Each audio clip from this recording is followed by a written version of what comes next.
What's up everybody, welcome back to the channel. As you can see, we got a little snow and ice over the weekend, so I thought I'd share a few tips on taking portraits in the snow. Let's get to it.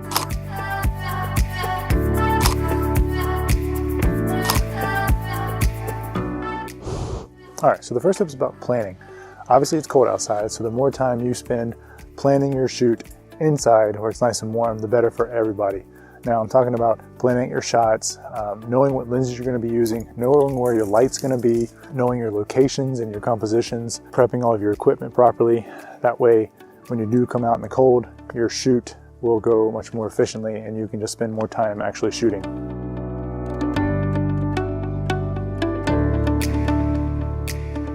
All right, so the next tip is on gear preparation.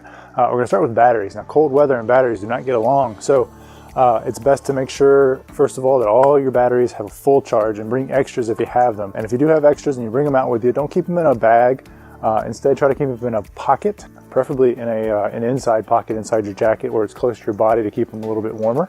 So the next is lenses. You don't really want to be out here in this kind of weather changing lenses, because if it is actively snowing, you run the risk of getting snow inside the camera body or on the sensor. So it's best to find a focal length that you're happy with and sticking with it, or bring out a zoom if you want some variety. And another tip, if it's actively snowing, try to keep everything as dry as possible. Keep your camera under your jacket when you're not shooting with it. And if you have flashes, like a small flash, you can put a Ziploc bag over it. With my big strobes, I have tied grocery bags around them to keep them from getting wet. So try to keep everything as dry as possible. Most pro gear is weather sealed, but you know, why run the risk if you don't have to?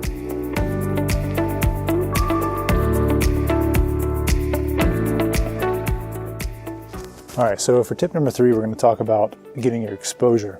Now, getting your exposure in the snow can be a little tricky. So the first thing I recommend is that you shoot in RAW format, not JPEG. The reason for that is because a RAW file retains so much more information.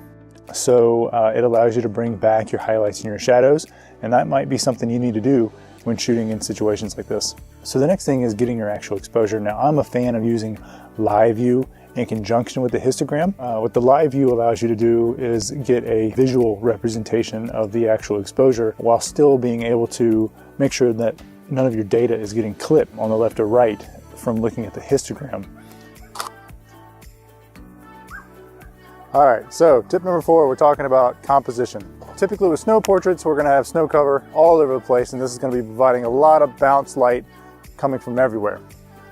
Now, this is gonna provide nice, soft, flattering light for your subject.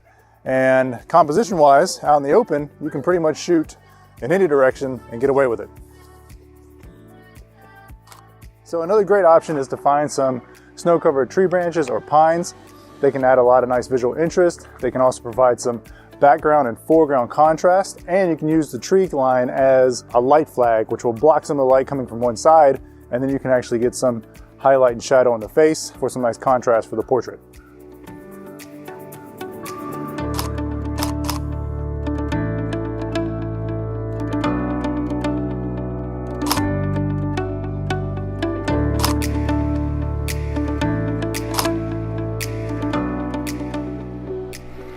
Alright, so my 5th and final tip for you guys today is to just make sure you get creative. Now, I know I said go ahead and plan your shots, and definitely do that. That's very important. But once you're done getting all your safe shots, take a walk and go get some new shots, get some creative shots, do some stuff you haven't done before. Shoot high, shoot low, shoot through things. Really just have fun with it. So that's how we all grow. That's how we all learn, and that's what you know, we're all here to do. So I'm gonna enjoy the rest of my walk, and then I'm gonna go inside and get warm. You guys enjoy the rest of your day. And if you like the video, please click that like button. If you haven't subscribed to the channel, please do so. It makes us very happy to see that. And we will see you next week. Take care.